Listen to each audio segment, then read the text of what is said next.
안녕하세요. 공주대학교 취업지원실의 전문상담사 한지은입니다. 성공 면접 전략 시작하겠습니다. 순서는 다음과 같습니다. 2020년 취업 트렌드를 알아볼 거고요. 면접 이미지 메이킹, 면접의 80%는 태도라 할 수 있는데요. 이 태도는 이미지 메이킹이 결정합니다. 세 번째, 면접 준비 A서부터 Z까지. 비즈니스 캐주얼이란 어떤 것일까요? 많은 물어보시는데요. 이에 대한 답변도 준비되어 있습니다. 네 번째, 면접의 종류, PT 면접, 토론 면접을 비롯해서 1대1 다대다 면접까지. 그리고 또 어떤 요지로 이런 질문을 던지는 것인가, 이 질문에 대한 답변은 어떤 것이 적절한가 알아보는 시간을 갖도록 하겠습니다. 2020년 취업준비 전략 알아보도록 하겠습니다. 수시 채용 비용이 점점 높아지고 있어요. 현대자동차에서도 이제 공채로 사람을 뽑지 않겠다. 수시로 그때그때 적재적소에 맞는 사람을 채용하도록 하겠다라고 했죠. 많은 기업들이 이러한 경향성을 따라가고 있습니다. 무슨 얘기냐면 여러분들이 365일 채용 정보를 계속 탐색해야 한다라는 뜻입니다.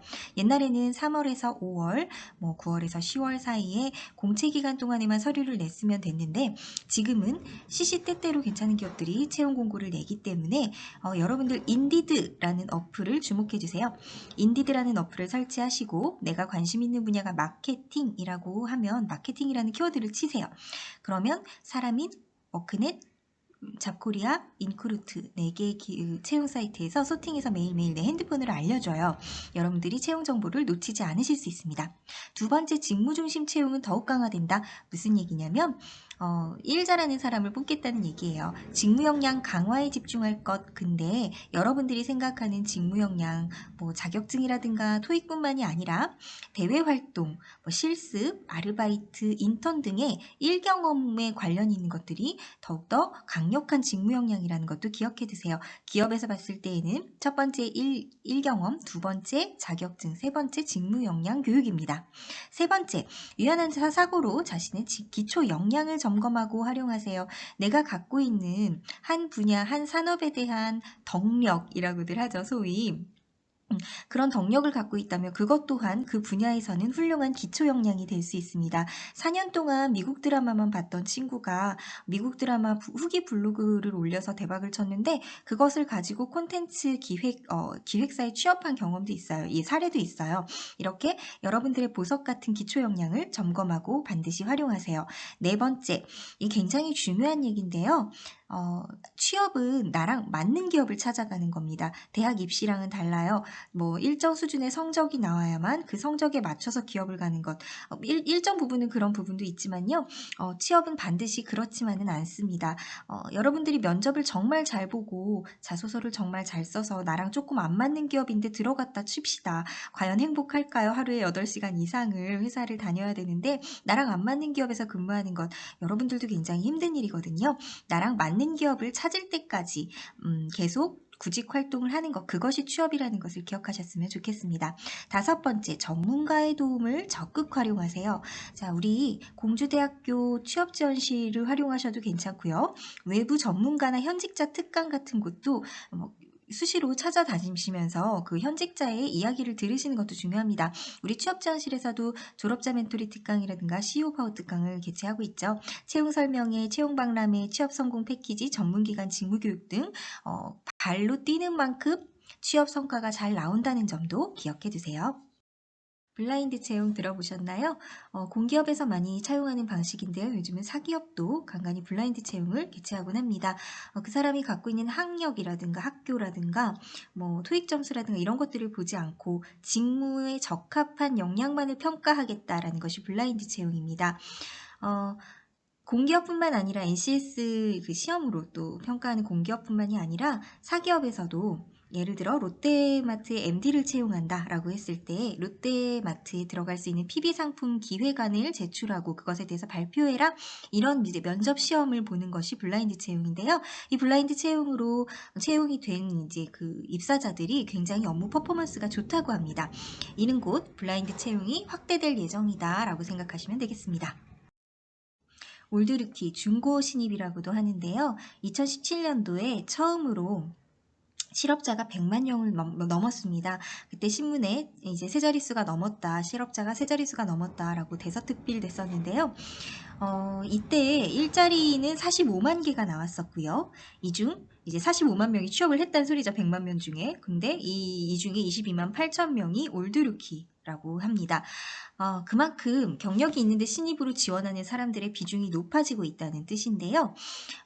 이 그래프는 면접관들이 올드루키를 채점하는 방식을 이야기합니다. 경력을 반영해서 우대한다, 동일한 기준으로 평가한다. 많은 수 80%가 넘는 면접관이 올드루키를 우대한다, 좋아한다 라는 이야기를 하고 있습니다. 여러분들이 경력이 없다고 해서 그렇다고 부담 가지실 필요 없어요. 그만큼 관련 일 경험을 많이 쌓으시는 것이 중요하다라고 기억하시면 되겠습니다. 자, 인턴은 늘 꾸준한 이슈죠. 인턴을 구하기 어려워서 금턴이다 라는 이야기도 있긴 한데요. 이만큼 인턴에서 그 일 경험을 얻는다면 그 아까 앞서 얘기했던 올드루키 예, 대접을 또 받을 수 있겠죠. 올해 인턴 10명 중 7명은 정규직이 됐다라는 통계가 있습니다.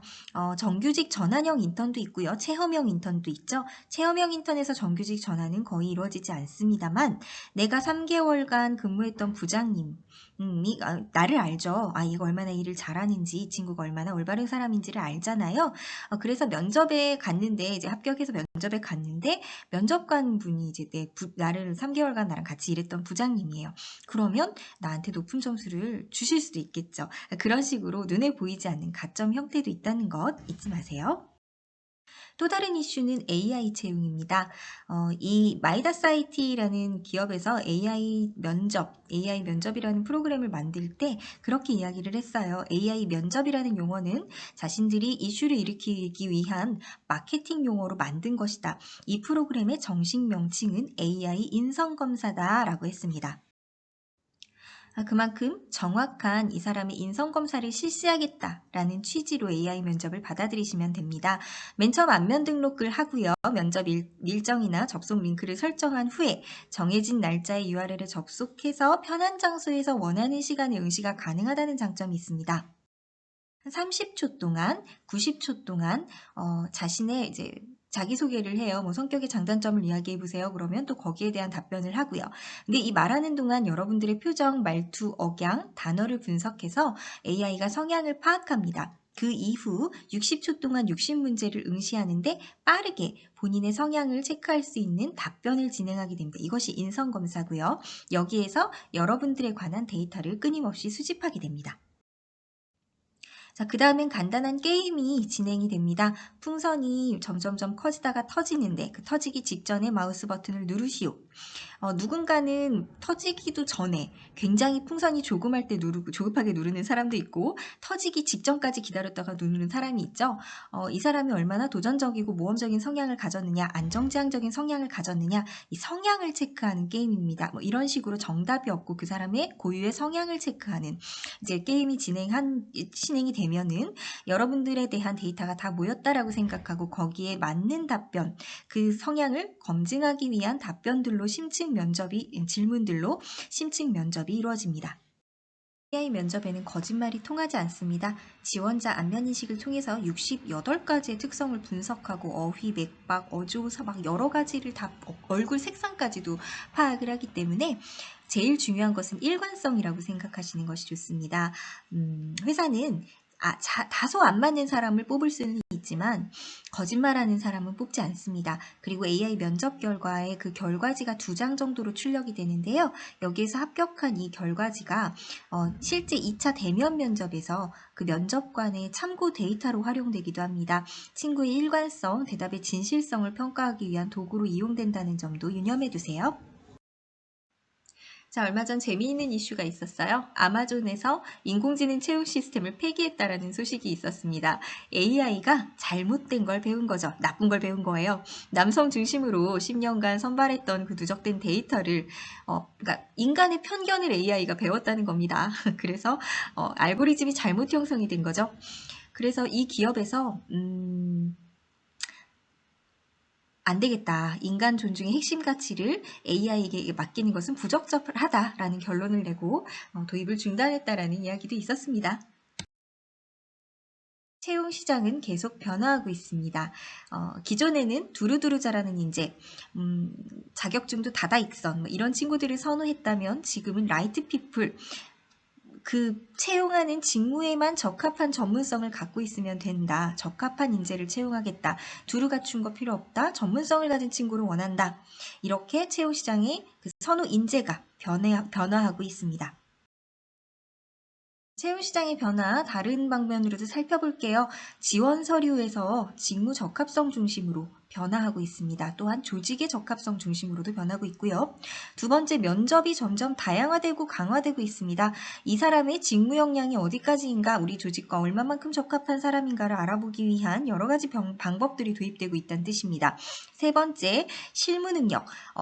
과거의 성별이나 학력 등을 다 벗어나서 업무의 실무 역량만 중시하겠다.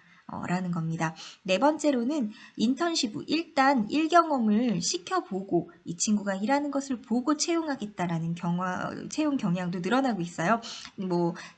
채용 전제형 인턴 6개월 이후에 정규직 전환 가능성이 있습니다라는 채용 형태가 점점 늘어나고 있죠.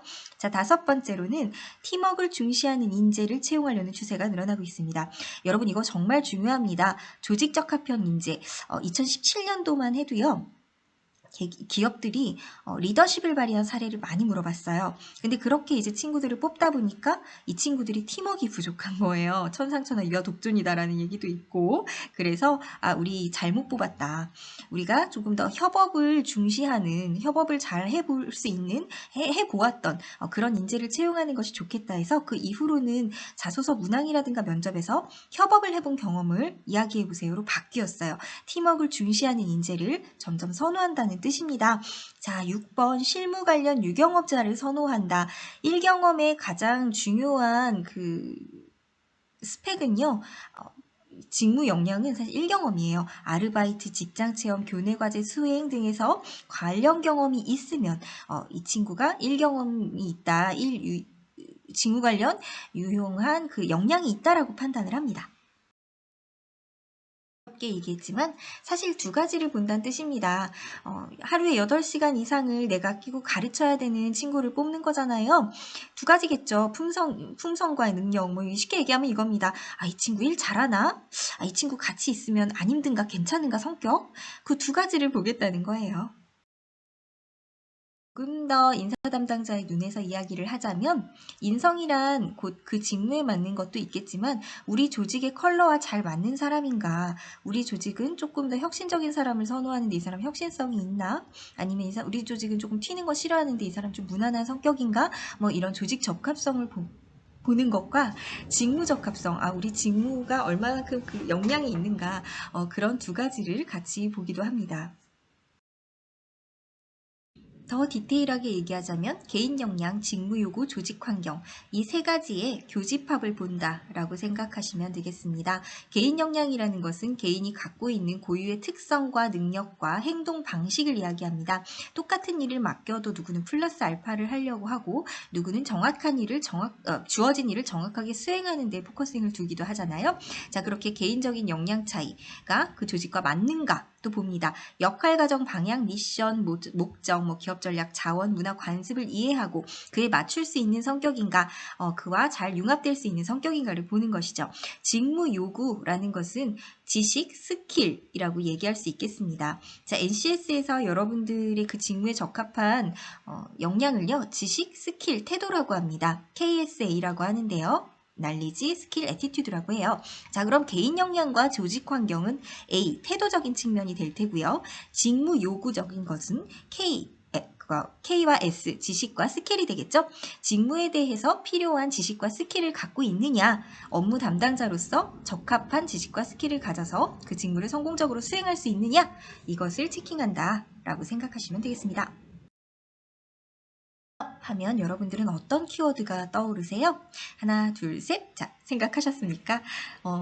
저의 의견은요, 면접은 대화다 라고 할 수 있겠습니다. 저도 이제 면접을 많이 컨설팅을 해보기도 하고 제가 면접관으로 있어 본 적도 있었는데요. 면접이라는 것은 확실히 발표가 아니라 면접관과 소통하려는 의지가 있는 사람에게 높은 점수를 줄 수밖에 없습니다. 면접관과 대화하는 것도 호감을 불러일으키는 면접 방식이라 할 수 있는데요. 제일 중요한 것은 면접 이미지 메이킹입니다. 이제부터는 어떤 이미지를 가지고 면접에 임해야 하는지를 배워보겠습니다. 자, 아름다운 연예인 이효리가 나왔습니다. 똑같은 이효리인데 얼굴이 다 달라 보이네요. 이미지가 다 달라 보이죠? 왼쪽의 언니는 굉장히 세 보여요. 그리고 스모키 메이크업도 했고 초커도 했고 막 십자가 액세서리도 있고 눈에서 불 정도는 쏠 수 있을 것 같은 강한 언니 이미지가 있고요. 중간은 굉장히 도회적이면서도 세련되면서도 프렌들리한 그런 이제 이미지가 있네요. 자, 오른쪽을 볼까요? 수더분하고 잘 웃는 언니. 무슨 얘기를 들어도 응하고 받아줄 수 있을 것 같은 그런 이제 포근한 인상을 주는데요. 똑같은 사람이라고 하더라도 어떻게 꾸몄느냐, 어떤 표정을 지녔느냐에 따라서 달라 보이는 것, 이것이 이미지라고 할 수 있습니다. 이미지에 대해서 더 디테일하게 이해해 볼까요? 외적 이미지, 보이는 메이크업, 헤어 복장은 물론이고 자세, 걸음걸이, 말투, 목소리, 톤, 속도까지도 그 사람의 이미지를 보여줄 수 있는 도구들입니다. 자, 근데 내적 이미지도 있죠? 성실함, 겸손한 성격, 신뢰감, 가치관, 신념 등은 밖에서 보이는 걸로는 알 수가 없어요. 이거 뭘로 알 수 있을까요? 맞습니다. 대화입니다. 면접에서 질문을 던지고 내가 어떻게 답변하는지 그 답변 내용을 보면서 내적 이미지를 보여줄 수 있는 겁니다. 메라비언의 법칙, 첫인상 결정 요소라고 하는데요. 면접 준비를 진행하다 보면 친구들이 단어 하나, 문장의 어미 하나 이런 거에 굉장히 집착하시는 경우가 많아요. 근데 메라비언의 법칙을 이해하면 그게 그렇게 큰 의미가 없다라는 것을 아실 겁니다. 사람이 보이는 것에 굉장히 취약해요. 시각적 요인이 55%나 차지하고 청각적 요인, 이제 말하는 것, 목소리라든가 억양, 스피치 이런 외향적 요소가 55%, 38%를 차지합니다. 그리고 여러분들이 그렇게 막 주목했던 단어 하나, 언어의 대화 내용 이런 것들은 7%밖에 차지하지 않습니다. 첫인상을 결정하는 데 중요한 것은 외적인 요소라는 뜻입니다. 자, 그럼 의문이 들 수 있겠네요. 잘생기면, 예쁘면 장땡 아닌가요? 라고 생각하실 수도 있는데요. 그렇지 않습니다. 연예인을 뽑는 자리가 아니기 때문에 얼굴의 생김새보다는 표정이 밝은 사람이 유리하다. 그리고 표정이 밝은 사람, 어떤 질문을 들었을 때 조금 표정이 구겨지지 않고 생글생글 웃는 사람은 이 사람 매사에 적극적이고 성실하겠구나 라고 생각하게 한다는 것입니다. 백문의 불여일견. 자, 직접 보면 알겠죠? 똑같이 아름다운 신민아입니다만 왼쪽의 신민아와 오른쪽의 신민아는 이미지가 많이 다르죠? 자, 왼쪽의 신민아는 신경질적이고 화를 잘 낼 것 같고 까다로운 성격일 것 같아요. 근데 오른쪽에 저 예쁜 보조개로 이렇게 눈웃음을 생글생글 짓고 있는 저 웃음은 어때요? 친해지기 쉽고 이야기를 잘 들어줄 것 같고 예의도 바르고 무슨 얘기를 해도 네 하고 잘 들어줄 것 같은 인상을 가지고 있잖아요. 자, 우리가 신민아의 얼굴을 보면서 느꼈던 첫인상의 특성을 조금 더 구체적으로 짚어볼게요. 첫인상에 4가지 특성이 있습니다. 첫 번째, 한 번뿐이에요. 첫인상이 2번은 올 수 없잖아요. 두 번째는 신속성, 전달 시간이 굉장히 빠르다는 겁니다. 얼굴을 보자마자 아까 평가가 됐죠. 세 번째, 일방적입니다. 신민아가 한마디도 하지 않았지만 우리는 일방적으로 저 사람은 이럴 것이다 라고 생각하고 있잖아요. 자, 상상과 연상, 아까 무슨 얘기를 해도 네 하고 잘 들어줄 것 같아요 라고 얘기하는 그런 식의 상상과 연상까지 이렇게 4가지 특성을 지니고 있습니다. 이미지라는 것은 아까 말씀드렸죠? 그냥 외향이 아니기 때문에 외모의 생김새가 아니기 때문에 내가 얼마든지 퍼스널 브랜드 관리를 할 수가 있습니다. 내가 보는 나가 있고요. 남이 보는 나가 있고 보여지는 내가 있습니다. 자, 그렇게 각자의 나를 의식해서 어떤 나를 만들 것이냐 이렇게 이미지를 변화시킬 수 있고 이미지를 만들어 나갈 수 있다라고 생각하시면 됩니다. 자, 그렇다면 나의 호감도 이미지는 몇 점이나 될까 체크해 봅시다. 1번부터 10번까지 천천히 읽어보시고요. 나는 과연 몇 점이나 될까 한 항목당 10점씩 체크하셔서요. 각자의 점수를 매겨보세요. 내 점수가 과연 몇 점일까? 퍼스널 브랜드를 어떻게 설정해야 될까? 평가하는 지표가 되실 겁니다. 자, 50점 이하라면 관리가 좀 필요하실 것 같아요. 자, 70점, 60점이라면 보통 정도, 80점 이상이라면 야, 그동안 이미지 관리를 정말 열심히 하셨네요. 자, 관리 필요형과 그럭저럭형. 자, 보통의 그 분들 두 분들은요. 조금 더 인간관계에서 혹은 취업하고 나서라도 손해를 보시지 않도록 불필요한 손해를 보실 필요는 없잖아요.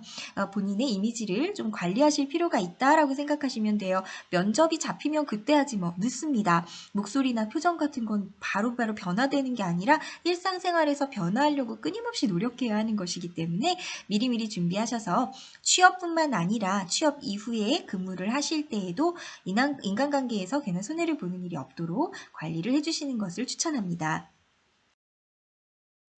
자, 이런 시선 처리는 no. 자, 시선 처리가 가장 중요해요. 우리가 이야기를 할 때 항상 사람의 눈을 보면서 이야기하기 때문에 어떤 친구들 같은 경우는 이렇게 사람을 옆으로 쳐다본다거나 고개를 숙여서 위로 치켜뜨는 그런 이제 습관을 가지시는 분들이 있는데 처음에 오해를 살 수가 있어요. 왜 째려보지? 나한테 불만 있나? 라고 생각하실 수도 있기 때문에 시선 처리를 중요하게 생각하세요. 자, 우리 아기와 우리 인형에게 시선 처리를 한번 배워볼게요. 자, 자연스럽고 부드럽게 상대방의 눈을 봅니다. 지금 둘이 아주 사랑스럽게 서로를 응시하고 있죠?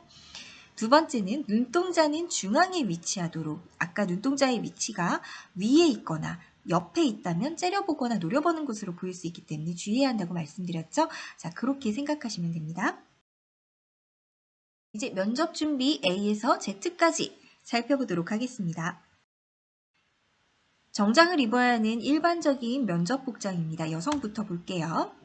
일단 머리는요. 단발이라 하더라도 아니면 긴 머리의 경우도 그렇고요. 되도록이면 묶어주세요. 왜냐하면 90도나 아니면 45도 각도로 인사를 할 때 머리에 신경을 써서 막 그 머리를 넘긴다거나 고개를 흔든다거나 하는 행동이 굉장히 안 좋아 보일 수 있기 때문에 머리는 단정하게 묶어주시는 것을 추천하고요. 메이크업은 연한 메이크업. 물론 예뻐 보이는 것도 중요한데요. 보수적인 어른들 앞에 간다라고 생각하시면 좋을 것 같습니다. 얼굴 표정도 중요하지만 연한 메이크업도 중요하다. 그리고 귀걸이나 피어싱은 피하시는 게 좋고요. 귀걸이는 좀 작은 거, 알이 작은 거나 아니면 보일랑말랑한 작은 크기의 것을 하시는 것이 좋습니다. 손톱 볼게요. 손톱은 네일을 하시는 분들은 피치색이나 베이지색까지는 괜찮은데 진한 유색은 피해주시는 것이 좋습니다. 시계나 액세서리가 크기가 큰 것도 반지나 팔찌 같은 것도 그날은 빼시는 것이 좋아요. 다른 데에 시선을 분산시킬 필요도 없을 뿐더러 괜히 편견을 가지신 이제 면접관들이 있을 수도 있잖아요. 면접관이 100이면 100 다 다른 가치관을 갖고 있으니까요. 괜히 트집 잡힐 일은 주지 말자. 그렇게 생각하시고 복장을 한번 생각해 보세요. 자, 치마 길이는요. 무릎 위를 넘지 않으면 좋습니다. 무릎 선을 넘지 않으면 좋습니다. 스타킹 컬러도 겨울이면 검정 스타킹을 신으셔도 되고요. 보통은 살색 스타킹을 신으시는 것이 좋고요. 자, 구두 같은 경우 구두 디자인은 검정색의 무난한 형태, 컬러도 검정색의 무난한 형태가 좋고요. 장식은 들어가지 않은 민자가 좋습니다. 굽 높이는 6cm 이상을 넘어가지 않도록 하시고요. 가끔 이 앞에가 구두 코가 터져 있는 디자인을 하시는 경우도 있는데 굉장히 보수적인 어른들 중에서는 발톱을 보이는 것을 좀 예의가 없다라고 생각하시는 분들도 있기 때문에 처음부터 막혀있는 구두를 신으시는 것이 좋겠습니다. 자, 복장 시 주의사항 두 번째입니다. 프릴이나 짧은 스커트 아니면 너무 드레시하거나 캐주얼한 옷차림은 피해주시는 것이 좋습니다. 향수도요. 뿌리시려면 아주 연하게 뿌려주세요. 향수 냄새에 되게 민감하신 분들도 있기 때문에 그리고 유색의 핫핑크 이런 소품이나 큰 뱅글 같은 팔찌 같은 것은 지양해 주시는 것이 좋고요. 아이섀도우도 그날은 바르지 않거나 살색과 가까운 색을 바르시는 것이 좋습니다. 너무 긴 스커트나 아니면 좀 캐주얼한 복장은 피하시는 것이 좋고요. 남성분의 복장 보겠습니다. 와이셔츠 깃은 목둘레와 딱 맞도록, 그리고 두 번째는 어깨가 딱 맞고 팔뚝에 여유가 있도록, 요 1번과 2번이 갖춰지지 않으면 조금 어벙한 느낌을 줄 수가 있어요. 샤프한 느낌이 이제 들어야 되잖아요. 그러니까 요 목과 어깨핏은 반드시 신경을 써주시고요. 세 번째, 가슴 벌어지지 않도록 나의 체형과 잘 맞는 복장을 선택하셔야 합니다. 바지 허리선은 골반에서 살짝 위가 되도록 해주시고요. 5번, 소매 부분에서 0.51cm, 이거는요 개인의 취향에 따라서 비즈니스맨들도 다를 수 있어요. 완전히 가리시는 것을 선호하시는 분들도 있고 와이셔츠가 조금 나오는 것을 선호하시는 분들도 있습니다. 개인의 취향대로 고려해 주시고요. 6번은 상의 길이는 편안하게 손을 내렸을 때 손끝 부분이 되도록 해주시고, 7번, 바지 길이가 짧은 경우 통은 약간 좁은 것이 좋습니다. 똑같은 사람인데 이렇게 무슨 옷을 입었느냐에 따라서 이미지가 달라 보입니다. 왼쪽의 정장은 셀러리맨, 금융가에서 종사할 것 같은데 오른쪽의 복장은 이제 사진기사, 뭐 프리랜서 이런 느낌이 나지 않으세요? 네, 이렇게 다양한 이 이미지는 옷으로도 결정이 될 수 있는데요. 1번과 2번은 면접 복장으로 적절한 복장입니다. 회색은 되도록이면 지양하시는 것이 좋고요. 곤색, 감색이나 아니면 검정색이 더 무난합니다. 비즈니스 캐주얼로 오세요 라고 하는 경우에는 어떻게 해야 될까요? 고민하시는 분들이 있는데요. 많이 쓰시는 방법은 하의는 변칙을 두지 말라는 겁니다. 하의는 정장 복장이라든가 네 번째나 세 번째의 바지에 첫 번째, 그러니까 다섯 번째 이 가디건이라든가 아니면 이 네 번째의 셔츠를 입고 가시는 것이 비즈니스 캐주얼이라고 할 수 있겠습니다. 우리가 들어가면 면접관 분들께 안녕하십니까, 지원자 누구누구입니다 라고 인사를 드려야 되죠. 자, 첫 번째 목례는요, 목을 쓴다고 해서 목례라고 생각하시는 분들이 많은데요. 눈목자입니다. 15도 각도로 꺾으셔도 되고요. 문 앞에 딱 들어갔을 때 면접관님이 보이시면 살짝 눈으로 웃으시면서 인사하고 들어가시는 것이 좋습니다. 그 자리에서 또 15도로 인사한다고 시간을 끄시는 것도 바람직하진 않아요. 자, 보통례 30도, 정중례 45도. 자, 이 각도 기억해 주시고요. 여러분들 직접 한번 스마트폰으로 촬영해 가시면서 본인이 어떻게 인사하시는지를 측면으로 보시는 것이 좋습니다. 많은 분들이 이제 척추가 휘어 계세요. 그래서 똑바로 이제 이 올바른 자세로 잘 되고 있는지 각도를 체크하시면서 연습해 보세요.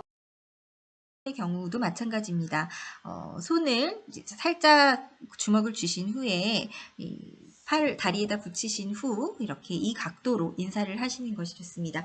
면접 자리에서는요, 여성분도 남성분도 45도 자세, 경례로 정중례로 인사를 드립니다. 순서는 다음과 같습니다. 면접 장소에 들어가셔서 면접자에 들어가시죠. 그럼 면접관들이 보이시잖아요. 가볍게 눈인사, 목례하신 후에 웃으시면서 아이 컨택 하시고요. 내 자리 앞으로 왔을 때 의자에 앉지 마시고 안녕하십니까, 지원자 누구누구입니다 라고 인사하신 후에 일직선으로 상체를 숙여주세요. 정중례 45도 하신 후에 1, 2초 잠시 멈추시고 천천히 일어나면서 아이 컨택하고 웃으시는 것, 이것이 면접 인사입니다. 우리가 살면서 생각보다 각을 잡고 앉아있는 순간이 많지 않았습니다. 그래서 그런지 제가 면접을 이렇게 들어가 보면요, 상당수의 많은 분들이 2번, 3번의 태도로 앉아 계십니다. 본인은 똑바로 앉아 있다고 생각을 하시는데도 2번, 3번으로 앉아 계시는 경우가 많아요. 그래서 면접을 준비하실 때에는 제3자, 뭐 가족이나 친구나 뭐 봐달라고 하는 경우도 좋고요. 아니면 본인이 스마트폰으로 촬영을 하시면서 내가 어떤 자세로 앉아 있고 어떤 자세로 다른 사람의 말을 듣는지, 어떤 표정으로 듣는지 이런 것들을 관찰하시면서 연습하시는 것을 추천합니다. 자, 이제 두 번째 외적 요소죠. 목소리에 대해서 알아보겠습니다. 남자분들은 미음, 여자분들은 도레미파솔, 솔음으로 경쾌하게 이야기해 주시는 게 좋아요. 첫인사를 하실 때 첫인상이 결정이 되는데요. 안녕하십니까, 지원자 누구누구입니다. 이렇게 말씀하시는 것보다는 안녕하십니까, 지원자 누구누구입니다 라고 경쾌하게 이야기하시는 것이 훨씬 더 호감을 불러일으킵니다. 편안한 자세, 편안한 자리는 아니죠, 솔직히. 그렇지만 너무 긴장해서 막 몸에 힘주고 있는 것도 상대도 부담스럽기 때문에 적당히 편안한 자세와 미소, 은은한 미소를 잃지 마시고요. 쿠션 언어를 활용하라. 조심스럽게 이야기를 하는 것이 필요하다라는 겁니다. 또한 유머와 칭찬을 곁들여야. 근데 사실 쿠션 언어나 유머나 칭찬은 조금 여러분들이 면접 장소에서 하기는 어려우실 거예요. 되도록이면 정석으로 봐주시고요. 본인의 이미지가 좀 유쾌한데 유쾌한 이미지를 원하는 스타트업이라든가 아니면 그런 대기업이라든가라고 한다면 그 기업의 성향에 맞게끔 유머를 적절하게 구사해 주시는 것은 좋습니다만 조심하셔서 하셔야 됩니다. 우리 친구들보다 훨씬 보수적인 분들이 계신다라고 생각하시면 돼요. 자, 긍정적인 언어도 굉장히 중요해요. 네거티브한 것을 이야기하라 했을 때만 이야기하셔야 되고요. 되도록이면 긍정적인, 포지티브한 표현을 사용하시는 것이 좋겠습니다. 호감 가는 음성이란 발음도 정확해야 되고 속도도 적절해야 되고 억양도 단조롭거나 너무 세거나 하면 좀 문제가 있겠죠. 목소리, 톤 여러 가지 이런 것들을 고려했을 때 이제 호감 가는 음성이 나오는데요. 이 또한 내가 제3자의 입장에서 들어보는 것이 좋아요. 나는 그냥 내가 듣는 목소리는 이렇잖아. 내가 이렇게 얘기했나? 라고 많은 분들이 이야기를 하시는 거는요. 내가 녹음을 했을 때 면접에 뭐 1분 자기소개라든가 이런 걸 이제 녹음을 하시잖아요. 그러고 들어보면 내가 너무 생각보다 딱딱하게 이야기를 하는구나. 나는 굉장히 친근하게 이야기했다고 생각했는데 무례하게 들릴 수 있겠다. 이런 식으로 본인의 목소리를 점검해 보세요. 그리고 가끔 어떤 친구들은 목소리를 목에서 내시는 분들이 있어요. 애기 목소리, 모기 목소리라고 하죠. 안녕하세요. 이렇게 이야기하시는 분들이 있거든요. 근데 그런 분들한테 일을 시키면 좀 불안하지 않겠어요? 그분이 아무리 일을 잘하신다고 하더라도 불안하다라는 인상을 줄 수 있는 거죠. 그래서 이 목소리를 밑으로 이렇게 내리셔야 돼요. 그게 이제 중요하게 복식 호흡을 하시면 목소리가 목에서 밑으로 배로 내려가면서 조금 더 안정적인 발성이 나오게 됩니다. 처음부터 되지는 않아요. 근데 계속 연습하시다 보면 이 1, 2, 3번을 따라 하시면서 조금씩 안녕하세요, 안녕하세요, 안녕하세요, 안녕하세요 하고 점점 연습하시다 보면 밑으로 내려가게 됩니다. 면접장에 들어가실 때는요. 면접은 사실 면접 대기장에서부터 시작돼요. 면접 그 회사에 들어서는 그 순간부터 시작됩니다. 첫인상이 가장 중요합니다. 3초 이내에 결정이 나고요. 깔끔하고 정돈된 이미지를 유지해 주시고 세련되고 자신감 있는 이미지, 허리가 곧고 허리 고추 세우시고요. 당당한 걸음걸이로 떨리지만 그때도 떨리는 모습이 속에서도 당당하려고 노력하는 모습엔 호감이 갈 수밖에 없습니다. 어르신들이시기 때문에 그분들에게 적절한 인사와 앉는 태도에 대한 예의를 갖추시는 것도 중요합니다. 면접장에서 나올 때는요. 마지막으로 궁금한 점 있습니까? 혹은 마지막으로 우리 회사에 궁금한 점 있습니까? 아니면 이제 마지막으로 여러분들이 PR할 기회를 드리겠습니다. 하고 싶으신 말씀 하세요. 이런 질문 단골 질문으로 나오거든요. 거기에 대해서 당황하지 않도록 미리 대비해 놓으시고요. 끝까지 예의 바르고 당당한 모습으로 임해주세요. 이거는 제가 면접관으로 있을 때 상당히 많이 봤어요. 본인이 스스로 면접 장소에 대해서 지금 평가를 하는 거예요. 나 이번 면접 망한 것 같아. 나라도 저 3번 뽑겠다. 나 망했네? 이렇게 생각하는 게 면접관 눈에 다 보입니다. 왜냐하면 표정이 어두워지고 갑자기 면접 장소에서 의욕을 잃은 모습을 보이거든요. 그렇게 되지 않도록 끝까지 최선을 다하시는 모습을 보여주시는 것이 좋습니다. 면접장을 완전히 떠날 때까지 여기에서 면접장이라는 것은 그 건물을 이야기합니다. 그 건물에 면접관이 있을 수도 있고 면접관에 동료가 있을 수도 있잖아요. 그러니까 언행을 항상 조심하셔서 나올 때까지는 긴장을 풀지 마세요. 면접에 반드시 숙지할 사항을 안내드리겠습니다. 30분 또는 1시간 전에 도착하는 여유를 갖는다. 이 면접 장소 그 동네 얘는 1시간 전에 도착하는 것이 좋고요. 가끔 이제 좀 회사가 영세한 경우에는 면접 장소가 제대로 갖춰져 있지 않은 경우도 있습니다. 이럴 땐 30분 먼저 가는 건 조금 결례가 될 수 있어서 15분 정도 먼저 가시는 것을 추천드립니다. 불특정 연장자를 만났을 때 이분이 어떤 분인지 모르잖아요. 가벼운 웃음과 함께 목례 반드시 해주십시오. 그 미소와 함께 목례를 해주시고요. 침착하게 떨리시더라도 침착하게 의연한 모습을 가지시고요. 흡연자들은 반드시 금연해주세요. 대기실을 잠시 떠나야 할 때에는 진행 요원에게 양해를 구하시고요. 일찍 도착해서 회사의 분위기를 파악해 두었다면 긴장도 덜 된 뿐더러 여러분들이 향후 이 기업에서 근무해도 될지 나와 맞는 기업인지 판단하는 중요한 지표가 되기도 합니다. 자, 호명일 해서 입시를 하셨을 때에는요. 문을 열고 가볍게 인사하시고 의자 옆에 가서 혹은 앞에 가서 정식으로 인사를 드립니다. 자, 자기소개는 그 방의 분위기와 알맞은 톤으로 해야겠죠? 그 방이 그냥 편안하게, 자, 우리는 편안하게 진행할게요 하는데, 아, 기다려보십시오 하면서 갑자기 막, 안녕하십니까? 지원, 이건 좀 이상하잖아요. 그런 분위기였을 때 그 톤앤 매너를 갖춰서 하시면 좋고요.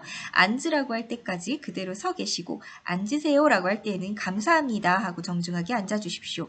의자에 앉을 때는요, 남성분들은 다리는 어깨 넓이만큼 벌리고 앉으시고 여성분들은 무릎과 다리는 나란히 붙입니다. 불필요한 행동, 손을 만지작거린다든가 머리를 만지작거린다든가 하는 행동 하지 마시고요. 면접관 응시하되 시선 관리를 잘한다. 자, 여러분의 면접관 분들이 계실 경우에는 그분들 한 분 한 분씩 아이 컨택을 해주시는 것이 좋고요. 다른 면접자가 이야기를 하실 때에는 면접관께 계속 눈을 맞추고 있기가 좀 민망하잖아요. 본인이 대화하는 시간이 아니니까. 그럴 때에는 면접관의 귀 옆 혹은 목 옆을 보시면서 끄덕끄덕 미소를 지으면서 대기하고 계시면 되겠습니다. 자, 책상 위에 서류를 자꾸 보려고 한다거나 그 펜의 움직임을 막 관찰한다거나 하는 건 결례입니다. 시설 관리 잘 해주시고요. 면접 중 다른 사람이 들어왔을 때 일어나는 것은 아닙니다. 다음 이제 질의응답입니다. 침착하게 한 번에 답변하시고요. 난처한 질문에도 유연하게 대처할 수 있는 정도의, 이건 반복 연습이 좀 필요해요. 우리 취업전실에 모의면접 신청하셔서 모의면접 컨설팅을 받으셔도 되고, 아니면 친구들끼리 스터디를 하면서 그 난처한 질문에 답변하는 그 답변 태도, 그 상황을 모면하는 그 태도, 그런 것들을 연습하시는 것이 좋습니다. 자신감 굉장히 중요합니다. 유도신문에 당황하지 말고 원래 준비해간 대로 답변하시고요. 질문하고 싶은 말이 있냐라고 생각하면 기회라고 생각하고 적절한 질문을 해주세요. 예를 들어 우리 회사에 대해서 궁금한 점 있으십니까? 라고 물었을 때에는 내가 회사에 대한 관심도를 한 번 더 어필할 수 있는 기회구나 라고 생각하셔서 이 회사가 A 산업에만 종사를 하고 있었는데 지금 B 산업으로 확장하려고 한다는 기사를 보았습니다. 그것에 대해서 궁금한 점이 있습니다 하고 질문드리면 이 친구가 우리 회사에 대해서 이만큼 준비를 했고 B산업의 가능성에 대해서까지 조사를 했다니 정말 일 열심히 하겠는걸 이라고 생각해 주겠죠. 자, 퇴실 이제 나가셔도 됩니다 라고 말씀을 들었을 때 자리에서 일어나시는 거고요. 일어나서 바로 휙 나가는 것이 아니라 공손히 인사하고 마지막으로 눈인사 드리면서 자신이 앉아있던 의자가 삐뚤어지지 않는지 확인하고 자리 바로 해놓고 나가시면 되겠습니다. 문 닫기 전에 가벼운 목례 하시는 것도 좋은데요. 너무 이제 가시는 시간이 길게 되면 면접관들이 피곤하시니까 좀 짜증나실 수 있거든요. 이것도 상황에 맞게 톤앤 매너에 적절하게 응대해 주시면 되겠습니다. 건물 밖을 나갈 때까지예요. 면접장 밖이 아닙니다. 조용하고 침착하게 얼굴 표정도 풀으시면 안 됩니다. 자, 우리의 내적 이미지, 우리의 내적 역량을 보여줄 수 있는 면접 종류 및 답변 방법에 대한 이야기 시작하겠습니다. 다양한 면접 유형이 있죠. 현장 면접, 산악, 뭐 같이 등산을 하면서 이 사람의 인성을 본다든가, 술을 먹이면서 혹은 음식을 먹는 즐거운 자리에서 풀어지는 모습을 본다든가, 행사를 진행하면서 그 행사에 참여하는 모습을 본다든가, 모니터, 합숙, 현장, 편워크 면접, 여러 가지 면접 형태들이 있는데요. 면접이 한참은 미각 면접에서부터 산학 면접까지 굉장히 다양화됐다가 지금은 비용이 너무 많이 발생한다라는 이유로 1박 2일 면접도 1박을 안 하고 그냥 1일의 면접으로 줄이는 추세이긴 합니다.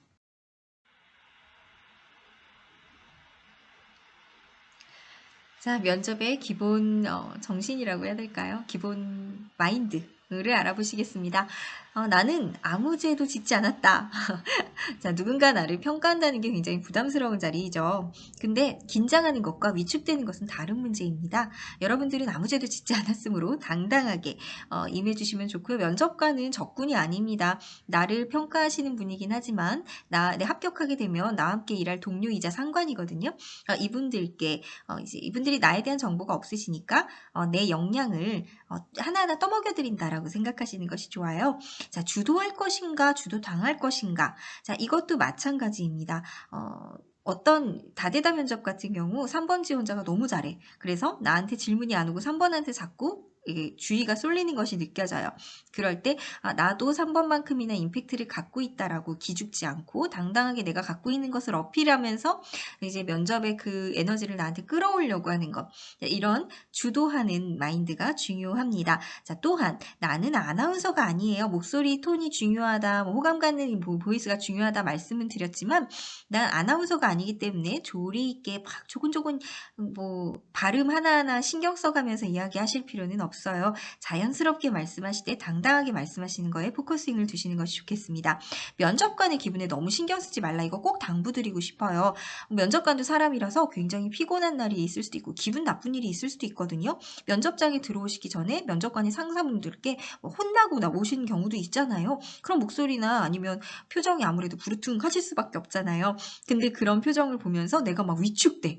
그러면서 막 눈치를 보기 시작하고 막 눈알이 흔들려. 이러면 그분도 친구를 보면서 그 면접자를 보면서 기분이 좀 안 좋으시지 않을까요? 호감이 좀 안 가시지 않을까요? 그러니까 너무 신경 쓰지 마시고 그냥 본인이 준비한 것을 차분하게 이야기하시고 내 역량을 여기까지 보여주면 된다라고 생각하시면 되겠습니다. 면접이라는 것은 직무 수행 능력, 또한 어떤 상황을 주어지고 이 상황에서 어떻게 대처할 거예요? 어떤 아이디어를 발휘할 수 있나요? 등등의 창의력을 평가할 수도 있습니다. 종합적으로 면접자를 평가한다라는 뜻이죠. 성격 인품은요. 사실 이거 그 임원 면접에서 막 한 상무급으로 올라가신 임원분들은요. 바로 아실 수 있다고 해요. 여러분들 나이대의 신입사원들 몇천 명을 거느리면서 일을 해보신 분이기 때문에 말만 몇 마디 섞어봐도 나는 그 사람의 인품을 알 수 있어라고 하시는 분들도 계세요.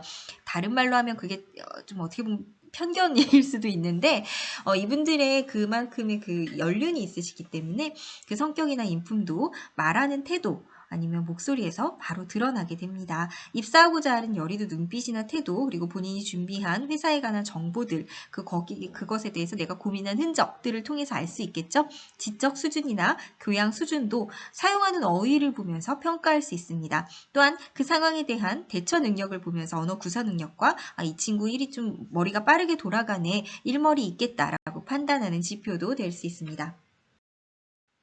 자, 이제 면접의 종류를 보겠습니다. 면접자 1명, 면접과 1명, 이렇게 1대1 면접의 경우는요, 3가지 형태가 있습니다. 오른쪽이 CJ에서 보는 면접 형태예요. 호텔방을 빌려놓고 방 하나하나에 이제 수험생과 면접위원이 들어가서 허심탄회하게 편하게 면접을 보는 방식이에요. 집중적으로 지원자를 판단하기 굉장히 좋은데 여기서 유의하셔야 될 것은 너무 편하게 해준 나머지 면접자가 해선 안 될 말들. 저는 한 여기서 3년 일하다가 사실 면접관님만 아세요. 저 프리랜서 할 거 이런 게 있어요. 많이 생각보다 많아요. 그런 점을 주의하시면 되고요. 조금 더 편하게 면접에 임하실 수 있는데 그만큼 나의 그 드러나선 안 되는 모습이 드러날 수 있다는 점 유의하시면 되겠습니다. 자, 다대다 면접 같은 경우 면접자도 다수이고 면접관도 다수의 경우 이게 가장 보편적인 면접의 형태입니다. 옆 지원자랑 바로 비교되기 때문에 답변의 내용이 중요한데요. 사실 모든 면접이 답변의 내용이 중요합니다. 근데 이제 내 차례가 됐는데 갑자기 답변이 생각이 안 나. 머리가 하얗게 돼. 이런 경우도 있을 수 있잖아요. 이럴 때는 죄송하지만 잠시만 생각할 시간을 주시겠습니까? 말씀하세요. 한 번 정도는 너무 남발하시면 안 되겠지만 한 번 정도는 괜찮습니다. 그리고 다른 친구가 대답하는 걸 들으면서 조금 답변을 준비하시고 보완하시는 것도 면접 테크닉 중에 하나입니다. 이 면접의 특징은요. 타인의 답변을 경청하는 태도도 평가 요소 중 하나라는 겁니다. 그래서 타인이 발표를 할 때 딴 생각을 하거나 아니면 시선을 멍하게 흐리고 있는 것은 지양해 주세요. 땅을 보시지 마시고요. 면접관의 어깨 혹은 귀를 보시면서 끄덕끄덕 미소로 이제 경청하시는 것이 좋습니다. 자, 또한 답변하는 그 경쟁자를 바라보지 마세요. 그 바라보는 눈빛이지 옆을 바라보기 때문에 약간 째려보는 걸로 보일 수도 있기 때문에 여러분들의 시선은 반드시 정면을 유지해 주십시오. 면접 전형의 유형별 대응 전략을 알아보겠습니다. 첫 번째 토론 면접입니다. 자, A팀과 B팀으로 나눠요. 찬성과 반대팀으로 나누고요. 임원들이나 아니면 이제 평가위원들이 지켜보고 있습니다. 찬성 모두 발언, 반대 모두 발언, 모두 발언자도 지원을 받습니다. 자원한 모두 발언자의 자원이 끝나고 사회자 또한 이제 지원을 받기도 하고 아니면 면접관이 진행을 하고 그거는 이제 상황에 따라 달라질 수 있어요. 찬성도 반대도 이제 회사에서 정하는 경우가 있고 의사로 본인의 의사로 나눠지는 경우도 있습니다. 근데 반대가 누구보다 확연히 적을 경우에는 본인이 지원해서 반대로 가는 경우 조금 더 가산점을 받기도 합니다. 집단 토론식 면접은요, 토론에서 이겨야 되는 게 아니에요. 개인의 리더십, 판단력, 설득력, 협동성을 평가하는 거고 가장 중요한 거는요. 공격성을 보는 겁니다. 나의 의견과 다른 이야기, 나에게 반대되는 이야기를 했을 때 그 이야기를 들으면서 아, 저 친구의 의견은 이렇구나, 내 생각은 이런데 라고 객관성, 그 평정성을 유지할 수 있는가 이런 것들이 가장 중요한 평가 대상이고요. 튀지 않고 그룹에 융화되는 모습이 가장 중요합니다. 시사적인 질문이 대부분인데요. 논리성을 보기도 합니다. 네, 토론 면접 주의점 알아보겠습니다. 주제에서 벗어나지 않는 것이 중요합니다. 어떤 친구 같은 경우 5명이 이제 면접을 보는데 한 명이 자꾸 주제에서 벗어나는 이야기를 합니다. 그럴 때 그 친구의 말을 무시할 수 없어서 아니면 그 친구의 말에 반박하기 위해서 나도 같이 말려 들어가는 경우가 상당히 많아요. 근데 이것을 조심하시는 것이 좋고요. 상대방 발표 시 경청하면서 적절하게 개입하여 발언하는 것이 좋은데 갑자기 이제 끼어드는 게 어렵거든요. 그래서 제가 드리는 팁은요. 아, 그러셨구나. 아, 네. 하는 이 추임새를 넣다가 아, 네. 그러시죠. 그런데 라고 하면서 본인이 이야기를 넣으시면 얘기가 막 중간에 잘렸다 이런 느낌 없이 매끄럽게 본인의 의견을 전달할 수가 있습니다. 신문기사나 이제 시사적인 측면을 굉장히 많이 이제 얘기들이 주제로 나오기 때문에 평소에 그 취업을 준비하시는 분이라면요. 경제신문 하나는 반드시 한국경제라든가 매일경제 둘 중에 하나는 반드시 구독을 하시고요. 뭐 뉴닉 같은 것들이 있어요. 구글에 뉴닉이라고 치시면 시사 문제를 굉장히 쉽게 이제 정리해서 매일매일 그러니까 매일 일주일에 한 번 정도 메일링하는 서비스도 있습니다. 이런 서비스로 시사 이제 그 상식을 꾸준히 키워 놓으시는 것이 중요합니다. 프레젠테이션 면접은 요즘 각광받는 면접 방법입니다. 기술 면접도 그렇지만 요즘 뭐 기획이라든가 인문계 아이들 같은 경우도 굉장히 많은 뭐 기획안 면접 같은 것도 봅니다. 정보 제공과 함께 흥미를 줄 수 있도록 유도하는 것이 좋은데요. 개괄적인 설명을 서두에 넣으시고 핵심은 서너 가지로 요약하시되 짧고 간결하게 이야기해 주세요. 예를 들어 그런 거예요. 이 기관, A 기관에 내가 면접을 보는데 A 기관이 지금 A라는 사업을 운영하고 있습니다. 이 사업이 지금 이런 문제점이 있는데 이 문제점을 보완하기 위한 기획안을 내보세요 라고 시간을 주면서 이제 그런 질문이 나와요. 그러면 여러분들이 한 10분에서 50분 정도, 많게는 2시간 정도 그 기획안을 꾸밀 수 있는, PT 기획안을 꾸밀 수 있는 시간이 주어집니다. 그럼 이제 A4 용지라든가 OHP 필름이라든가 컴퓨터라든가 전지라든가 그런 것들에 여러분들의 그 기획안을 간략하게 개요로 정리할 수 있는 시간이 주어져요. 그리고 발표안을 만들면 한 10분에서 15분 정도 발표할 수 있는 시간이 주어집니다. 그리고 질의응답, 면접관들과 질의응답을 통해서 나의 논리성 개진, 그리고 기획력이라든가 발표력을 평가받게 되는 것입니다. 자신이 발표한 사실을 근거로 결론을 내리되 짧고 강한 어조로 이야기하시는 것이 좋고요. 질의응답에 있어서 너 이거 잘못 생각했어 라고 얘기했을 땐 고집 부리시기보다는 아, 그 점은 맞습니다. 아, 그 점이 맞습니다. 제가 이런 부분을 생각하지 못했습니다 하고 인정하는 태도 또한 중요합니다. 다차원 면접은 재밌는 면접들이 참 많습니다. 레저 스포츠, 술자리 합숙 행사도 있고요. 도미노 면접이라는 것도 있어요. 팀을 이뤄서 도미노를 완성하게 하는 겁니다. 근데 그 중에 엑스맨이 있어서 도미노를 순식간에 확 무너뜨렸을 때 그 지원자들의 표정을 좀 체크하면서 그 친구의 성향을 파악하는 면접도 있었습니다. 자, 이런 식으로 다양한 면접, 뭐 세일즈 면접도 있죠. 은행원들에게 피라미드 사진을 보여주고 그 사진을 팔아봐라 하는 그 세일즈 면접 같은 다양한 다차원 면접이 진행됩니다. 영어 면접은 모든 직무가 다 보는 것은 아니고요. 업무에 영어가 반드시 필요한 회사에서 봅니다. 뭐 본인이 지금 한국어로 이야기해 본 거 영어로 이야기해 보세요. 이렇게 답변을 영어로 시키는 경우도 많고요.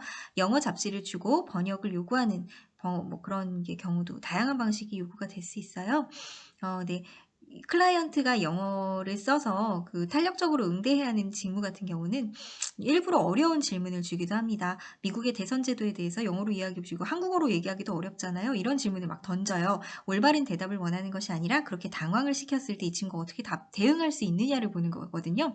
그럴 때는 그 이슈에 대해서는 제가 생각해 보지 않았지만 저희 클라이언트가 원한다면 공부하겠습니다 정도는 영어로 이야기할 수 있으니까 이 직무에 필요한 사람이라면 그 정도의 영어 실력을 이제 갖춰 놓으신 분들일 테니까 그렇게 스무스하게 넘기시는 법도 함께 연습해 보세요. 네. 자신감 가장 중요합니다. 제가 예전에 그 지도했던 어떤 친구는요. 어 구술 시험이라고 붙은 2차 시험이 있었어요. 그 해외 영업 지원하는 친구였는데 답변을 80%를 못 했어요. 중국어로 이제 대답을 하는데 왜냐면 이 친구는 중어중문학과 학생이라서 국제통상학적 지식이 전혀 없었어요. 신용장이 중국어로 뭔지도 몰랐고. 근데 제가 그거는 모르지만 신HSK 5급에서 6급으로 올리는 데까지 3개월밖에 걸리지 않았습니다. 빨리 배우겠습니다. 이런 식으로 자신감을 계속 어필한 거예요. 그래서 정확한 대답을 하진 못했지만 붙은 케이스가 있었습니다. 이만큼 면접에선 자신감이 중요합니다. 또한 부정적인 말을 사용하지 말자. 포지티브한 표현이 좋아요. 신입으로서 아는 것은 없지만 아직은 능력을 발휘하지 못하겠지만 예를 들어 나는 CSR에 대해서 잘 몰랐어요. 아는 것이 부족했지만 점점 늘어나게 됐어요. 보다는 이런 삼성 챌린저 경험을 통해서 CSR에 대해서 알게 되었고 그 경험을 바탕으로 이 CSR에 회사의 경영과 사회 공헌 두 가지에 기여할 수 있는 점에 큰 매력을 느꼈습니다라고 긍정적으로 이야기해 주는 것이 조금 더 이 친구가 확고한 인재처럼 보이거든요. 자, 쉬운 말을 사용하지 말자. 뭐 창의적이고 성실한 전략적인 사고방식을 지녔습니다. 이런 추상적인 말보다는요. 내가 전략적인 사고방식을 지녔다면 이 회사는 A라는 산업군에 종사하고 있습니다. 이 산업군의 특징은 지금 이러한데 이 특징을 바탕으로 A라는 회사가 A라는 사업군을 이렇게 뻗어나가면 더 좋을 것 같습니다. 라는 식으로 나의 전략적 사고를 직접적으로 드러내주는 표현을 사용하시는 것이 좋습니다. 또한 면접관의 질문을 끝까지 자세하게 듣자. 아까 면접은 대화라고 말씀드렸죠? 어떤 의도로 이 사람이 이런 질문을 하는지 거기에 맞는 답변을 해주셔야 합니다. 그래서 필요한 것이 면접 질문의 의도 이해하기입니다. 자, 지원 동기를 물어보는 이유는 뭘까요? 입사하려는 이유는 무엇일까? 우리 회사에 대해서 얼마만큼 알고 정말 질문을 한 걸까? 묻지마 지원은 아닐까? 우리 회사가 어렵다는 것을 알면서도 어떤 부분에 주목했길래 온 걸까? 이 친구랑 오래오래 함께 할 수 있을까? 이런 것을 체킹하기 위해서 지원 동기를 보는 것입니다. 이 회사에 대해서 경영 상황이 안 좋은데 왜 우리 회사 지원했나요? 물었을 때 안 좋나요? 라고 묻기보다 아니면 경영 상황이 좋지 않아도 미래가 밝다고 전망하여 지원하였습니다라고 이야기하면 어떤 부분에서 미래가 밝다고 판단했을까라고 생각하고 갸우뚱하고 그냥 넘어갈 수도 있어요. 추가 질문 안 하고. 근데 처음부터 지금 현재는 지금 유가 상승으로 인해서 경영 상황이 안 좋을 수 있지만 차후 2, 3년 후에는 이 회사가 가진 원천 기술 A가 향후 이런 산업 동향성에 잘 맞기 때문에 발전 가능성이 있다고 판단하여 지원하였습니다라고 이야기하면 이 친구 벌써 여기까지 조사하고 준비했구나. 우리 회사 정말 오고 싶은가 보다. 성실히 근무할 마음가짐을 갖고 있구나 라고 설득이 되겠죠. 네, 두 번째 자기소개 관련 질문입니다. 자기소개 1분 이내로 해주세요. 요거는요 사실 나는 서류 볼게 너는 긴장 풀어라는 뜻도 있고요. 이 친구가 말하는 이제 태도를 보겠다라는 측면도 있습니다. 자, 휴일에 무엇을 하십니까? 성격 무엇입니까? 즐겨하는 활동 무엇입니까? 이 친구의 성향을 보고자 하는 거예요. 직무 역량이랑 맞는 태도를 갖고 있는가 성향을 갖고 있는가를 가늠하기 위해서이고요. 자, 성적이 별로 안 좋은 것 같은데요. 자, 이런 압박 질문을 생각보다 많이 던지세요. 근데 이거는 서류에서 이미 이 성적이 있음에도 이 친구 그래도 부를 점이 있어라고 오케이한 부분이잖아요. 그래서 내가 성적이 안 좋은 이유를 다 그냥 차분히 설명해 주시면 돼요. 제가 정신을 3학년 때부터 차렸는데 1, 2학년 때에는 대외 활동에 골몰했습니다. 학생회 활동을 했는데요. 이것 때문에 성적에 다소 소홀했던 점이 있었습니다. 하지만 학생회에서 단체 활동이라든가 뭐 행사를 기획하는 능력들을 배웠고 행사를 기획하는 능력은 곧 이 직무와는 이런 연관성이 있습니다라고 차분히 연결시켜 주시면 됩니다. 자, 학교생활 관련 질문도 있어요. 학교생활과 업무 수행 능력이 잘 맞아 떨어지는지를 보기 위해서이기도 하고요. 학교 생활에서 뭐 예를 들어 전공과 전혀 무관한 직무 지원했는데 괜찮으세요? 묻는 질문도 있거든요. 근데 이것 또한 서류에서 오케이를 했기 때문에 불러준 거예요. 내가 전공과의 일치성은 부족하지만 대외 활동이나 아니면 기타 상황에서 이 직무와 맞는 점을 차분히 어필해 주시면 되고요. 전공을 버릴 만큼 이 직무에 대해서 내가 확고한 비전을 갖고 있다는 것을 어필해 주시면 되겠습니다. 자, 업계의 장르에 대해 어떤 전망을 가지고 있습니까? 최근의 트렌드, 최근 이슈에 대해서 알고 계십니까? 우리 회사가 어떤 전략을 갖고 있는지 알고 계십니까? 업무와 회사에 대한 관련 질문은요. 결국 산업과 기업에 대한 분석이 얼마만큼 되어 있는가? 이 분석을 열심히 했다는 것은 그만큼 직무에 대한 관심이 많고 확고한 비전을 갖고 있다는 뜻이기 때문에 이런 부분을 좀 요즘 많이 물어봐요. 이게 직무 역량이라고 판단을 하거든요. 면접에서는 산업과 기업에 대한 분석이 중요합니다. 자, 장래 포부 관련 질문. 5년 후의 모습을 그려보세요. 어떤 전망을 가지고 있습니까? 이거는요. 우리랑 오래 갈 수 있는 친구인지 한번 말해볼래? 와 동의어입니다. 우리 회사의 비전과 친구의 비전이 맞는다면 오래오래 열심히 근무할 수 있겠구나. 나를 안심시켜 볼래? 라는 뜻이에요. 그래서 이제 적극성, 인내심, 성실성이라는 건 본인이 그만큼 자원하는 마음이 있어야 되는 거잖아요. 그 자원하는 마음은 내가 되고 싶은 모습에서 나온다라고 생각하는 거죠. 사회초년생으로서 현업 배치 후 배우려는 자세로 임하겠는가를 보려면요. 그냥 뭐 선배님들이 말씀하시는 것을 열심히 듣고 뭐 직업에 필요한 다른 뭐 숙지하겠고 이게 아니라 무엇이 필요하겠다라는 것을 이미 파악하고 계셔야 돼요. 무엇이 필요하겠구나. 내가 어떤 영업을 한다라고 쳐봅시다. 그러면 나를 찾는 클라이언트, 단골 클라이언트를 뭐 3개 회사를 1년 안에 발굴해 내겠습니다 정도의 포부는 갖고 있어야 된다는 거죠. 이런 구체적인 포부가 나와줘야 됩니다. 자, 여러분들 온라인으로 들으시느라 고생 많으셨습니다. 저도 대면으로 이제 집단 상담을 진행하는 것이 아니라 PPT 화면만 보고 이렇게 일방적으로 이야기를 하려니 많이 어색했는데 여러분들도 듣기 힘드셨을 것이라 생각됩니다. 고생 많으셨습니다. 이제 마지막 프레젠테이션입니다. 자, 편안한 시선과 안정된 자세, 뭐 다리 떨거나 혀 내밀지 않는 건 너무 당연한 거고요. 친구들과 하던 말투를 쓰지 않는 것 또한 중요합니다. 알바 아니고 아르바이트고요. 자격증을 땄고 아니면 자격증을 취득했고 이런 식으로 비즈니스에 알맞은 용어를 써주세요. 지원회사에 대해서 공부하시는 것, 산업에 대해서 공부하시는 것은 기본입니다. 구글링 필수입니다. 구글에 없는 것은 없더라고요. 자, 그리고 자신감, 성의껏 답하기, 끝까지 최선을 다하기, 준비한 내용, 면접관이나 다른 지원자들에게 말리지 않고 조리 있게 말하기, 이렇게 5개로 정리할 수 있겠습니다. 자, 여러분들의 성공적인 취업을 계속 응원해 나가겠습니다. 감사합니다.